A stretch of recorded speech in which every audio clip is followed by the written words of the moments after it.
Hare Krishna, Radhe Radhe. Welcome to my channel Laddu Gopal ji की सेवा ज्ञान भक्ति। कैसे हैं आप सभी लोग? आशा रखती हूँ अच्छे ही होंगे। तो आज का जो हमारा टॉपिक है मोस्ट इम्पोर्टेंट है महिलाओं के लिए। ज़्यादातर सभी का ये सवाल होता है, सभी का प्रश्न होता है कि अगर नवरात्रि पूजा हो या कोई भी पूजा हो, तो जैसे कि अभी नवरात्र आने वाले हैं, तो किसी का मासिक चक्र चल रहा है या किसी का आने वाला है, किसी का बीच में आने का है, किसी का लास्ट में आने का है, तो ऐसे में हमको क्या करना चाहिए? मासिक धर्म के दौरान हमें नवरात्र की स्थापना करनी चाहिए या नहीं करनी चाहिए? या अगर बीच में आ जाता है तो क्या हमारे जो नवरात्र है वो संकल्प टूट जाएगा? ऐसा कुछ है या नहीं है? आज हम लोग इस पर प्रकाश डालेंगे, इस बात पर। तो मासिक धर्म में पूजा पाठ को लेकर के हमेशा असमंजस की स्थिति बनी ही रहती है। तो चलिए हम पूरी जानकारी ले लेते हैं। और जो महिलाएं अभी इस पीड़ा से गुजर रही हैं, जिनका मासिक धर्म है और नवरात्र है, परसों स्थापना है, ऐसे में क्या करें? तो देखिए, 22 मार्च से नवरात्र का पहला दिन है। 22 मार्च को नवरात्र स्थापना है उस दिन। तो महिलाएं इस वक्त ना बहुत दुविधा में होती हैं। नवरात्रि के जो 9 दिन होते हैं सबसे शुद्ध होते हैं, पवित्रता वाले माने जाते हैं। शक्ति स्वरूपा जो माँ हैं, उनकी आराधना के चलते ना महिलाओं के लिए सबसे अधिक महत्वपूर्ण ये प्रश्न होता है कि ऐसी स्थिति में क्या करें जब मासिक धर्म चल रहा है। तो नवरात्रि में ज़्यादातर घरों में ना घट स्थापना होती है, माँ दुर्गा की आराधना होती है, व्रत होता है। महिलाएं व्रत करती हैं, पुरुष व्रत करते हैं। अब ऐसे में क्या होता है ना, ये प्राकृतिक है, प्राकृतिक रूप से ये घटना होती है कि 22 से 28 दिनों के बीच में ये रिपीट होती है, तो हम इसे बदल नहीं सकते हैं।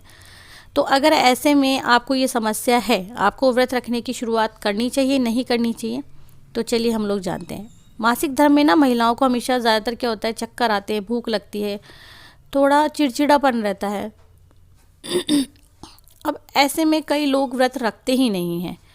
अब चलिए इस बात को ज़्यादा प्रकाश डालते हैं कि आप ऐसे में व्रत रखें या ना रखें। जी रख सकते हैं, फलाहार ना रखें, क्योंकि ऐसे में पहले ही महिलाएं अत्यधिक कमज़ोर हो जाती हैं, तो उन्हें अपने खान पीन पर ज़्यादा ध्यान देना चाहिए। ठीक है।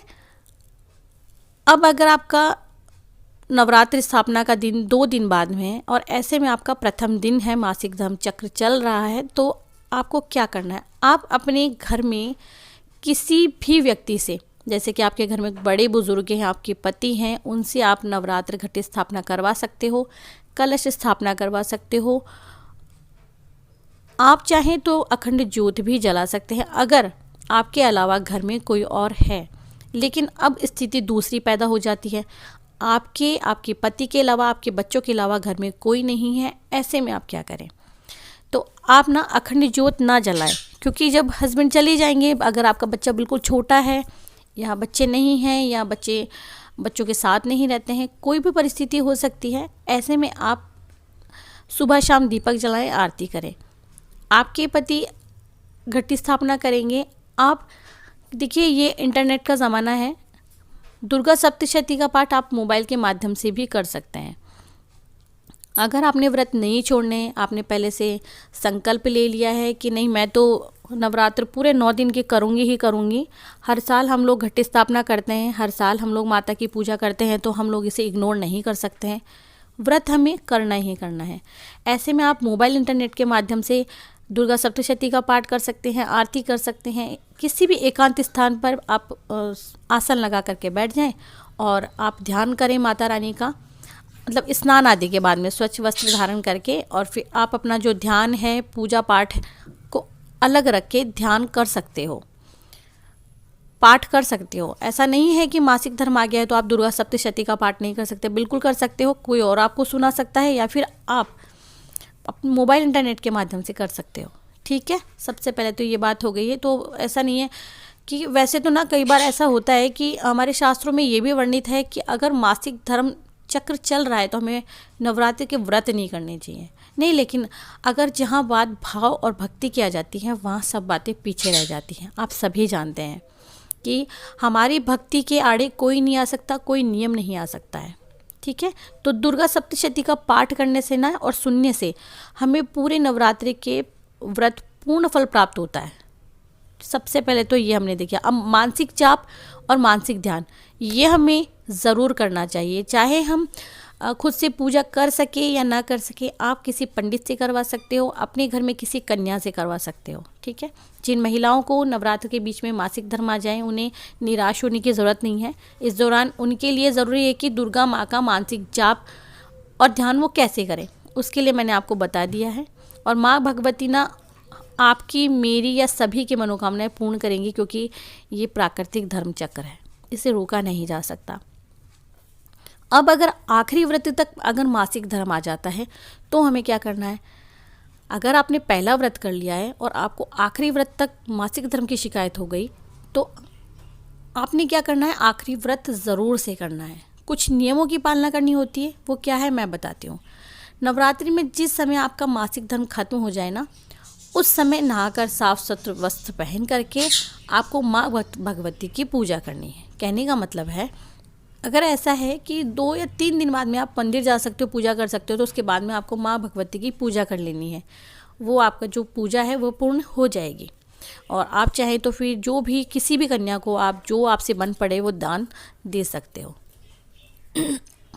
अब देखिए, अक्सर होता क्या है कि जब भी हम लोग मासिक धर्म से चल रहे होते हैं तो हमारे मन में एक चीज़ होती है कि अब हमारे अलावा घर में कोई पूजा करने वाला है नहीं। जैसे कि मैं अगर अपने ऊपर लेती हूँ ये बात, तो मेरे घर में इस बार नवरात्र स्थापना को लेकर के मैं खुद असमंजस में बहुत हूँ कि इस बार मैं पूजा कैसे करूँगी, कैसे नवरात्र स्थापना करूँगी। तबीयत भी ऐसी चल रही है और कुछ मासिक धर्म के कारण मैं क्या करने वाली हूँ, घर में कई जगह फंक्शन भी है। तो ऐसे में आपको नवरात्र स्थापना करनी है, लेकिन आपको कुछ नियमों की पालना करनी है। अब हम बहुत इजी प्रोसेस में समझ लेते हैं। अगर आपका मासिक धर्म है और नवरात्र स्थापना का दिन है और आपका मासिक धर्म का दूसरा, तीसरा या चौथा दिन है, ऐसे में क्या करना है, आपको किसी पंडित के माध्यम से, किसी कन्या के माध्यम से, अपने परिवार के किसी सदस्य, किसी बड़े बुजुर्ग या अपने पति से नवरात्र स्थापना, घट स्थापना करवा देनी है। इसके बाद में आप जब भी आप मंदिर में जा सकें, जो भी आपका 7 डेज़ है उस पर आप मंदिर में जाके पूजा कर सकते हो। इससे पहले आप अपना जो पहले दिन से पूजा का प्रोसेस है वो तोड़ नहीं सकते और ना ही आपको तोड़ना चाहिए। आप मानसिक जाप कीजिए, मानसिक ध्यान कीजिए। माला जाप ना करके आप मानसिक जाप कर सकते हो। दुर्गा सप्तशती का पाठ कर सकते हो, जैसे कि मैंने आपको थोड़ी ही देर पहले वीडियो में बताया है। वीडियो स्किप नहीं करेंगी तो टोटल जानकारी मिल जाएगी। सुबह शाम का जो दिया बत्ती का काम है, आपके अलावा कोई नहीं, आपका ये प्रश्न भी हो सकता है, तो वो भी मैंने जैसे कि कहा, अगर घर में कोई सदस्य है तो आप करवा सकते हो, वरना शाम के समय आपके हस्बैंड आकर के जो भी है दीपक वगैरह जला सकते हैं। तो कोई ऐसा नहीं है कि हम सिर्फ मासिक धर्म के कारण हमारी जो पूजा पाठ है उसे छोड़ दें, या इस मासिक धर्म के कारण हम लोग नवरात्र स्थापना नहीं करेंगे। बिल्कुल कर सकते हैं। जैसे कि मैं अगर अपनी ही बात ले लूँ तो इस बार नवरात्र स्थापना के समय मैं भी बहुत असमंजस की स्थिति में हूँ। अखंड ज्योत नहीं जला पाऊँगी बिकॉज़ कुछ फंक्शंस वगैरह हैं और उन्हें भी अटेंड करना ज़रूरी है। तबीयत थोड़ा ऐसे नरम चल रही है और ध्यान रखने के लिए जब मैं ही नहीं होंगी तो कौन ही संभालेगा घर में, जबकि मैं, मेरे पतिदेव, बच्चों के अलावा घर में कोई नहीं है। तो अगर बच्चे भी छोटे हैं तो हम महिलाओं के सामने बहुत बड़ी समस्या आगे खड़ी हो जाती है कि कौन ध्यान रखेगा। ऐसे में आप अखंड ज्योत ना जला करके सुबह शाम दीपक जलाएं। ठीक है, तो बहुत इजी प्रोसेस है। ऐसा नहीं है कि आप लोग अगर मासिक धर्म है तो आप लोग व्रत नहीं कर सकते हो, पूजा नहीं कर सकते हो। मानते हैं कि कई बार पंडित कहते हैं कि व्रत मत कीजिए, या हमारे शास्त्रों में भी है कि मासिक धर्म के दौरान व्रत नहीं करना चाहिए, लेकिन जहाँ भाव भक्ति आ जाती ना वहाँ पे सारे नियम टूट जाते हैं। देखिए, अगर आप जा कर के कुछ ऐसी कथाएं सुनेंगे जहाँ पे भाव और भक्ति के आड़े भगवान ने भी अपने कठिन से कठिन वचन और कस्में तोड़ दी हैं, भगवान ने भी, तो फिर हम इंसान ही क्या, भगवान भी विवश हो जाते हैं, मजबूर हो जाते हैं वरदान देने पर भाव और भक्ति को देख करके। तो 9 दिन के लिए माता रानी को हम लोग घर में बिठा रहे हैं, तो क्यों नहीं हम लोग जाप, ध्यान, पूजा क्यों नहीं करेंगे। जो हमारा 7 डेज़ का चक्र है, अगर ऐसा हो रहा है तो भी आप घर में नॉर्मली पूजा जो होती है माता रानी की वैसे करके दीपक जला करके माता रानी को बिठा सकते हो। आशा करती हूँ कि ये जो जानकारी आप लोगों के लिए मोस्ट इम्पोर्टेंट रही होगी। अगर ऐसा है आपके लिए तो वीडियो को एक लाइक ज़रूर कर दीजिएगा और वीडियो को आगे शेयर कर दीजिए ताकि बाकी लोगों को भी इस वीडियो से लाभ हो सके।